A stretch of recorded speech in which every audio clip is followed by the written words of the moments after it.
in the pre-stack migration. We have 3 volumes acquired in different years, with different operators, different seismic crews.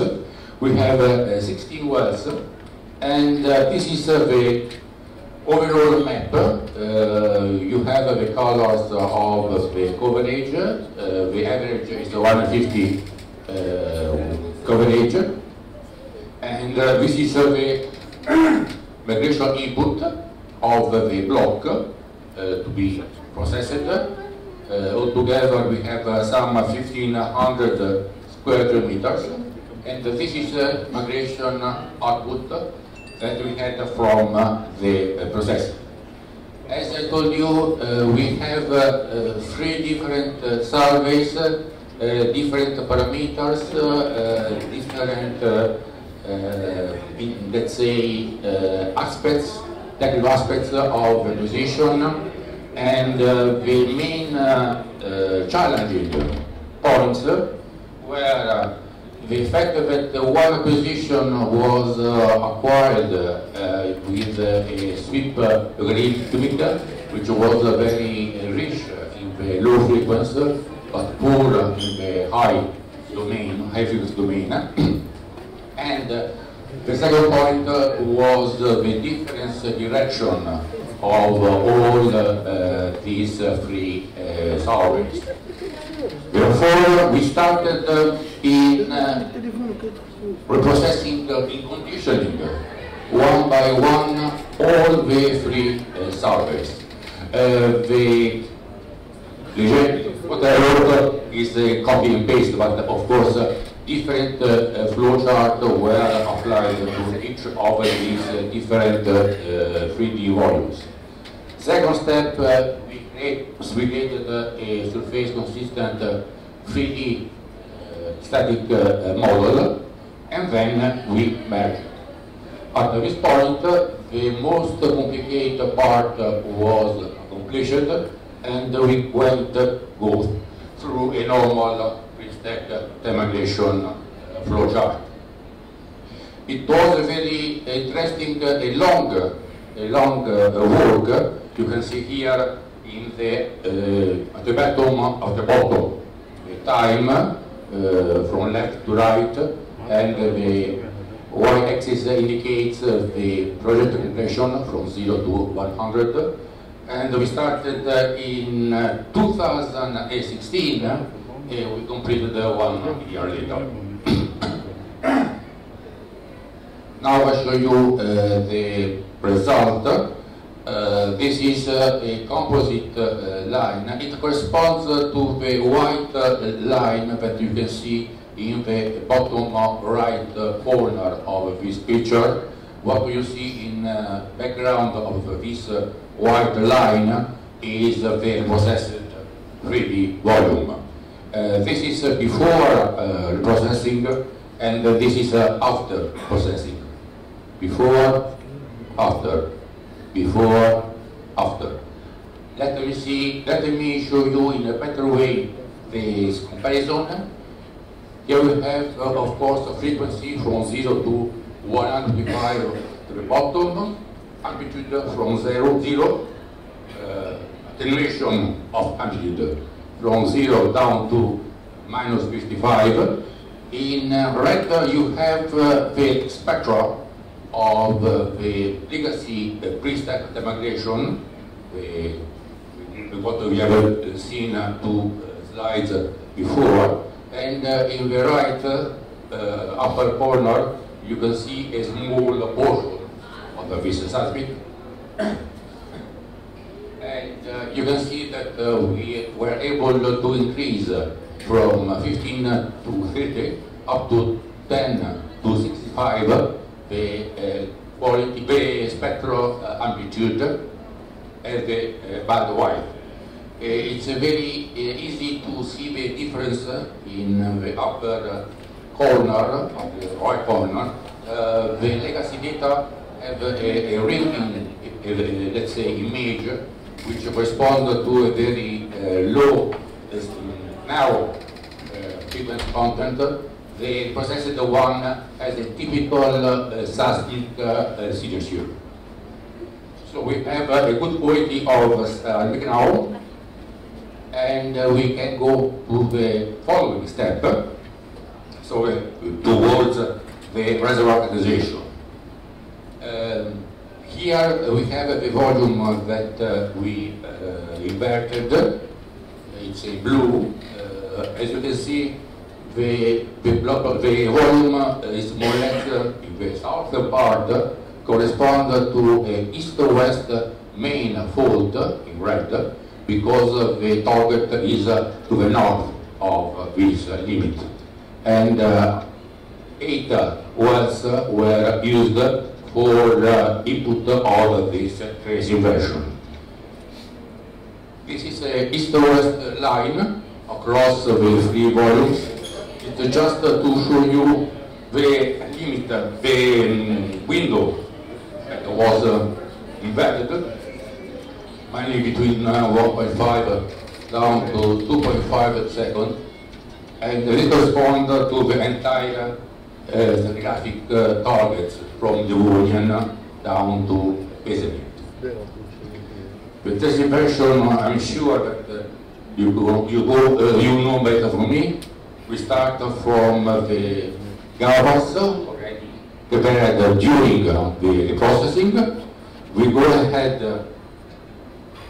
with the gavas to reach the amplitude in function of offset and or angle, and then we have the calibration and conditioning of the well in order to reach a better extraction of a wavelet from the seismic. Overall, we have the horizon and the seismic to provide us with the low frequency velocity. Then, altogether, this produces the test inversion, the VO inversion, dual inversion. Furthermore, I will be more clear and give you more details. We also applied a litho cube, which is a product from Schlumberger. In practice, it's just the generation of lithophasies and then a neural network application. This is a calibration of both acoustic impedance and elastic impedance at the well, and we can now see some results. In the horizontal axis you have the acoustic impedance, vertical it's the ratio between compressional wave and shear wave. The colors is the shallowness from 0 to 1. We are now in the observation, and it's quite easy to separate shale from sandstone. And also for the porosity, it's quite easy to find a relationship for the factor calculate the porosities. Unfortunately, below 5% it's not possible to discriminate the fluid content.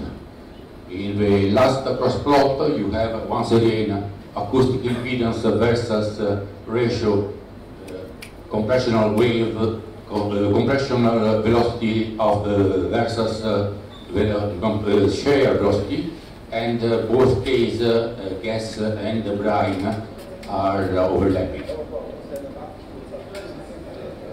Now let's go for the further step of the reservoir calculation, meaning 3 steps for reaching the final result. Once again, we have the inversion of a 3D seismic. This is a must. Then we generate relationships between seismic attributes and meteorological properties, and then we go for what I already presented in a different domain. It's the reservoir neural network software, and we end with let's say map of probability. So the difference with respect to the previous result, it's more or less that in the previous result we end with a go, no go, black or white. Now we are entering in a gray domain.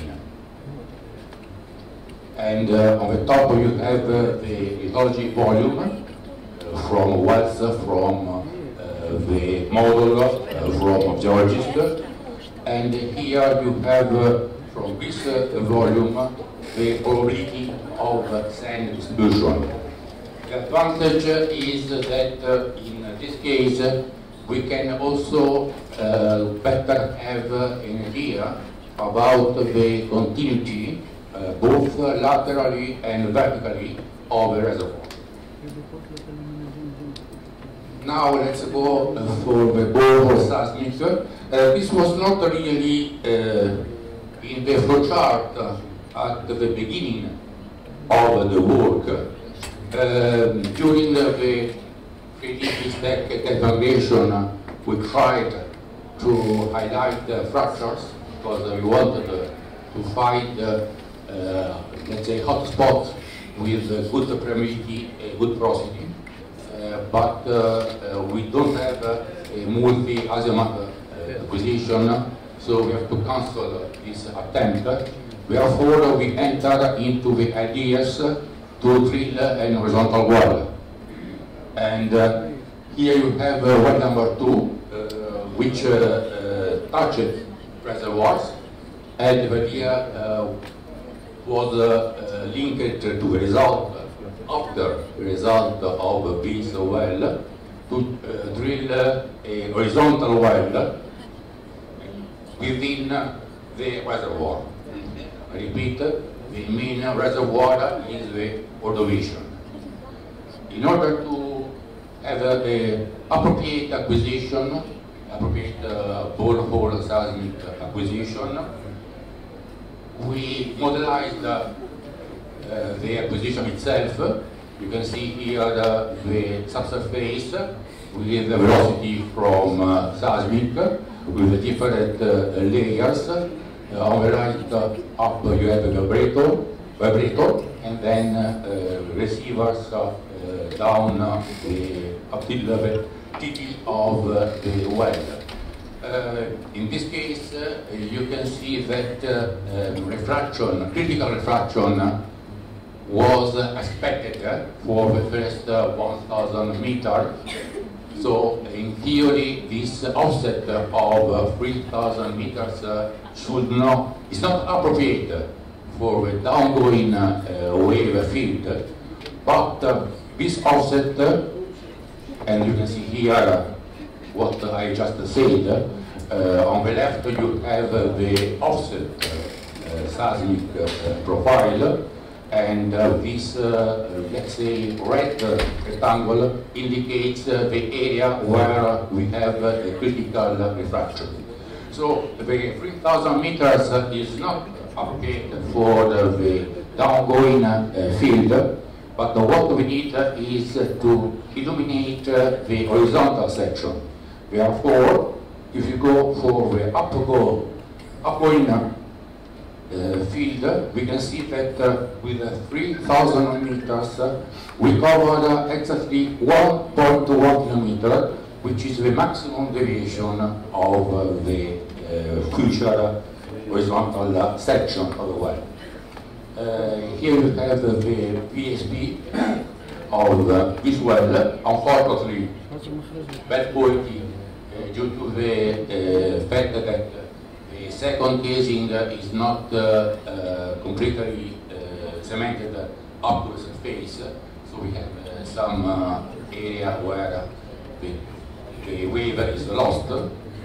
And here we have on the left the same vertical size profile. Vertical scale is the same in both cases. We are in time, and the horizontal scale is the depth from the top of the well down to the TV on the right bottom. And in the case of the VSP, you have the distance, the offset of this event. Therefore, you can easily decide your horizontal section on, in practice, a seismic section rather than a geological section rather than a seismic one.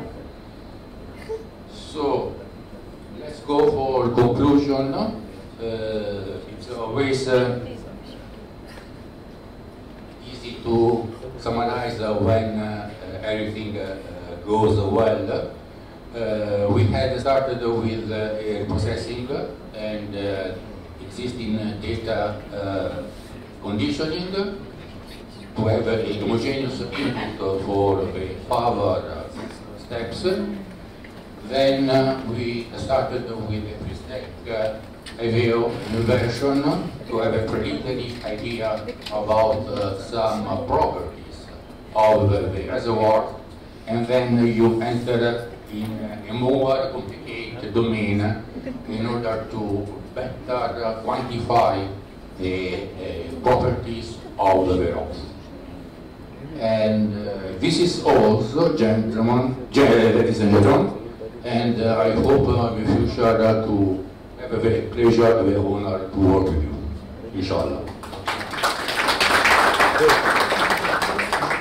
Thank you, Mr. Rivenzi, for this clear and interesting presentation, which deals with an important subject, seismic imaging and inversion contribution to improve characterization of deep targets and porosity plays. Ladies and gentlemen, you have 5 minutes to ask your question to Mr. Rivenzi. There is any question?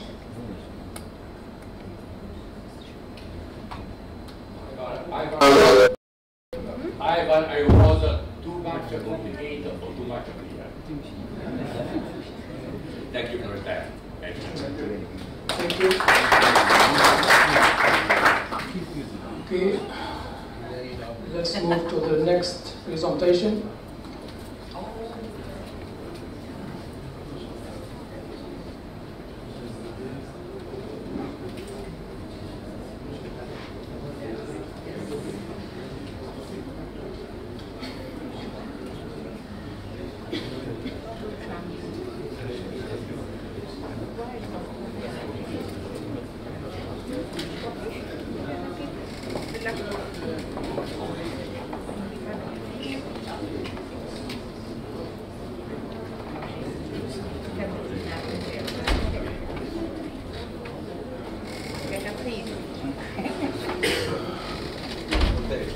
So the next presentation entitled 2D land seismic in complex geology, comparison of single sensor versus group of receivers in the sub-Andreas. This subject will be presented by Mr. Saib. Saib, I have no abstract to introduce you, so I ask you to introduce yourself.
Good afternoon, everyone. May I just introduce myself? My name is Wassim Saeb. I'm a geophysicist with 8 years of experience working currently with Shell Tunisia upstream. So today's topic is about land seismic in complex geology. What we are seeing here actually is a real picture taken from the field where it shows actually the current operation area. So we're looking from the south toward from the north toward the south. What we see here actually this is the foreland basin, and moving toward the west, we're getting more ridges. These are different mountains. In between the mountains, we see this is the valleys. And moving toward the west, we're getting more and more complex mountain shades. So typically and historically, most of the activity used to be in this area, and with time we're getting more pushed to go more further toward the west, where we have to access these difficult terrains. So my topic is actually about how to deal with the data quality in this area, and as we will see together. What our technique we use to interpret in this area, but also there is a technical, another technology subject is about the comparison between a single sensor and the array, a group of receivers in a real data field. So I will proceed as follows. I will start with the introduction to the study area. And the rationale behind exploring these complex areas. We will see together, how the data quality look like, and then we will go to the third part, which is a comparison between the array of receivers versus a single sensor, before finalizing with conclusions. The first part. So where we are in South America. So this Bolivia, Bolivia is in South America, as you can see here, surrounded by 5 countries, Peru, Paraguay, Chile, and more importantly Argentina and Brazil, and that's where most of the gas is exported to. So we are located here in the south, and that's traditionally the oil and gas prone area. What we see in yellow, this is what we call the sub-basin. In orange, this is the foreland basin, and then in purple, pink is more toward the thrusted area.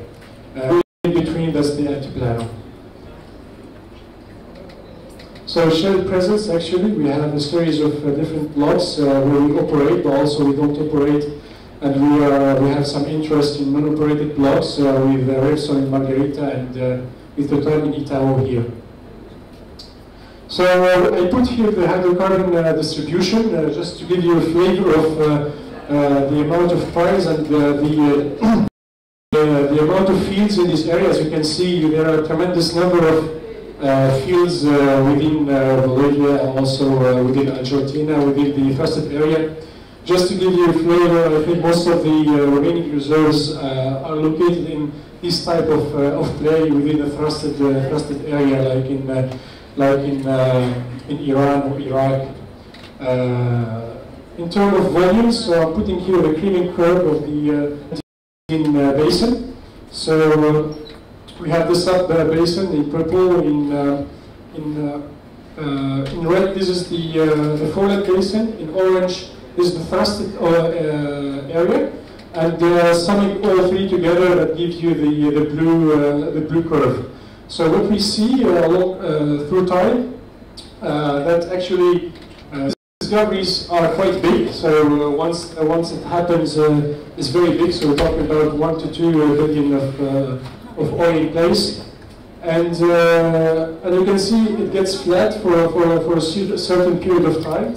So it takes a long time actually to understand the play and to get to the next complex area to understand all the tectonic elements and the petroleum system.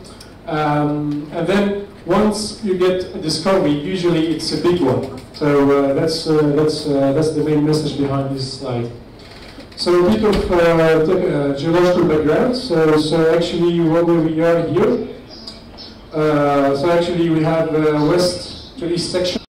Well, it shows actually the Nazca plate, it's subduction of the Nazca plate under the South American plate, which leads to the which leads actually to the eastern Cordillera, the mountain range, and also the western Cordillera. In between us is the Altiplano. If you know the place, it's very famous for the salt, for the flat area in Bolivia. It's quite famous touristic attraction. Within the western Cordillera, we have actually the thrusted area, and then we're getting the sub-Andean area, and then the foreland, and then the sub-basin. So our area of interest lies in here. If you look to the surface map, so you clearly see these chains running from south to north. It's the biggest mountain chain in the world, and it's running from south to north. That's why we see very nice elongated shapes. These are the different ranges. In terms of petroleum system, it's mainly a Devonian Silurian system. So the seal we have the Los Monos. Usually it's an overpressed shale.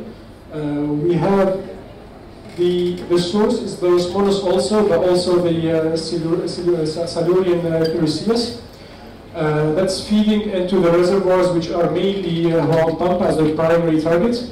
It's a very tight sandstone. It's a shore-face sandstone with 5% porosity, but it has a lot of natural fractures, and most of the volumes are sitting with those natural fractures. And there's a problem with the solution apparently, but usually you get very highly productive wells with over 100 million scf, 100 million scf a day. So what play are we talking about? So again, this is from west to east, showing the foreland where everything is flat and nice, and then we're moving toward the west where we're getting into more complex areas. So you see already the structures, the thrust getting more abrupt, and actually what we see here, we tend to subdivide the type of thrust. The one when we see actually, oops. So what we see here actually, the wide ranges on the surface.